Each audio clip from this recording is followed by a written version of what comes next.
YouTube, in my last couple of videos, we looked at how to solve radical equations. In this video, we're going to look at a few situations here, a few equations in which there's a little bit more to it than just isolating a radical and then exponentiating both sides. A little bit more algebra involved. So let's go ahead and take a look at these three equations here. We got 5, 6, and 7 respectively. But where it says solve the equation, the important bit of this is checking your solutions here, make sure they work.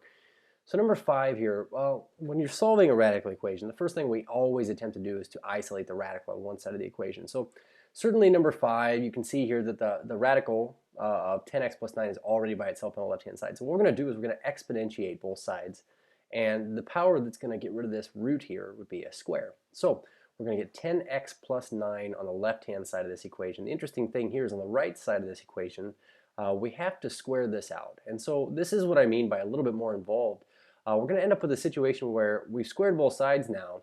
If you think back about solving strategies at this point, once you've exponentiated both sides, what we're going to do is we're going to solve this using any techniques that we've learned in the past, including those that we've used for solving polynomial equations. So I mentioned polynomial equation here because when you square out, I say square out, it is squared, but when you FOIL out the right side, you get x squared plus 3x is plus 6x, and then we have 3 times 3 is plus 9. What I mean by solving a polynomial equation is that I have the second degree polynomial on the right hand side equal to this first degree polynomial on the left hand side. What we tend to do is just set it all equal to 0 and solve by factoring where necessary, if necessary. So when I factor, just because I'm going to foreshadow a little bit here, I don't like to have a negative leading coefficient. I notice that x to the second power is the biggest thing. So if you move that over here to the left side, you're just going to run into a situation where you're going to have a negative leading coefficient. So what we're going to do is this. We're going to subtract 10x. We're going to subtract 9 from both sides. So minus 10x minus 9. And we'll look at what happens here. Now I do have a 0 on the left-hand side. On the right side, we end up with this. We get x squared.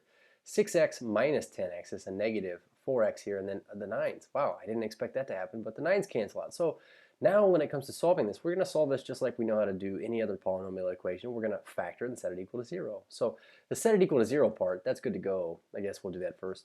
This does have a GCF of x. So you'll notice that we have two linear factors here, and the first one, if you set it equal to 0, we end up with 0 as the solution. And if you set x minus 4 equal to 0, of course we get positive 4 as the solution. So now the question is, do both of these work? So if you were to plug this back into the initial part of this, and I don't mean to encourage you not to check your work, I just don't have a lot of room to show my stuff here. I'm going to do some mental math with you. But let's take a look. When you plug in 0, we get this term to drop out, and we get this term to drop out. And what we end up with is the square root of 9 equals 3, which is, I guess, of course, true. And when you plug in a 4, we get 10 times 4 plus 9. The interesting thing is you get the square root of 49. On the right side, we get 4 plus 3. So 4 plus 3, and you can see that 7 is 7. So both of these work, and they're both solutions. But this is a really good example of what you might see with radical equations that involve a little bit more. Speaking of involving a little bit more, when you look at number 6 here, I hope you notice this. There are two radicals. What do you do? Well, here's what I'm going to tell you. You isolate one of them on one side. Now, the nice thing about this one is you can see that both of these radicals happen to be isolated on both sides. So I'm going to go ahead and proceed to exponentiate both sides here, and a square would undo a square root. So what we end up with here is this 2x plus 5 is equaling this x plus 7 thing, and we could just, from here, we could just go solve it. So I suppose that I would subtract x over here. This would keep this a positive x, and we get x plus 5 equals a positive 7. And when we subtract 5 from both sides of this expression here, both expressions, we get x is equal to 2. And checking out this 2, let's go ahead and check out our 2 here. We would get 2 times 2 plus 5, which is 4 plus 5. We get the square root of 9 on the left side. And of course, the square root of 2 plus 7 is the square root of 9 also. So this would be well enough to show that 2 is a solution. So now 7. 7 is going to be involving the most work out of all of these. Now, number 5 here, you notice that we had a radical on one side. We exponentiated both sides. Number 6, we have radicals on both sides, and we exponentiated both sides. In this instance here, what I want to point out is just essentially that this 2 right here, if we tried to square both sides, it's not going to get rid of that negative 2. So here's the fun part about this. What we're going to do instead is this. We're going to isolate one of these radicals on one side, which is always our rule when solving radical equations, which this square root of x minus 2 is by itself on the right side. And we're going to do exactly what I just said not to do. And actually, I didn't say not to do this. I'm going to say you don't just square the square root of x plus 6 and the 2 here. We actually have to FOIL the left-hand side. But the idea here is this. Once you square the right-hand side, you've gotten rid of one of your radicals. Now what I want you to see is this. You got to write it out. So we're going to get the square root of x plus 6 minus 2. And we're going to take this times itself. So the square root of x plus 6 minus 2 times the square root of x plus 6 minus 2. And this would all be equal to just x minus 2.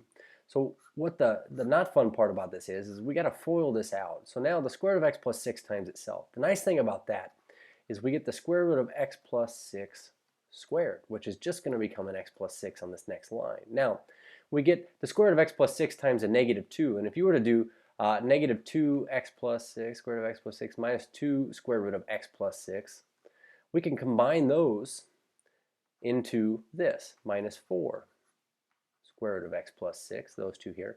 And then for the last part of our FOIL, we'll do negative 2 times negative 2, which is a positive 4. So what you see here is this. We've got all this on the left side. We've got x plus 6, just x plus 6, minus 4 of these square roots of x plus 6.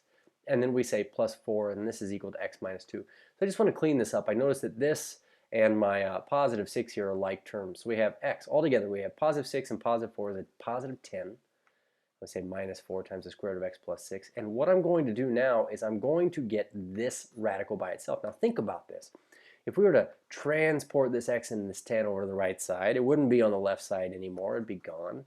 And we could divide by this negative 4 and it'd be gone. And then once we get that radical by itself, then we're going to be in a situation where we can go ahead and exponentiate again. So this is precisely what I'm going to do. I'm going to go ahead and isolate the radical now again. So I'll subtract x and 10 from both sides here. This, I'll go ahead and draw this all the way across. These cancel out. We get left with negative 4 times the square root of x plus 6. Now the fun part of this is, and I didn't see this happening here, I didn't expect this, but the x's cancel out. This equals negative 12. So I'm going to take all of this work up here. I'm going to transport it up here and take a look at what we have. So dividing by negative 4 is the natural next step in this particular instance because that would isolate our radical on one side. So now that we've got our radical isolated, it equals 3. Now it's not unheard of to exponentiate twice in one problem. We're going to exponentiate again, and what we end up with is x plus 6 equals 9, or that x equals, when you subtract 6 from 9, you get x is 3.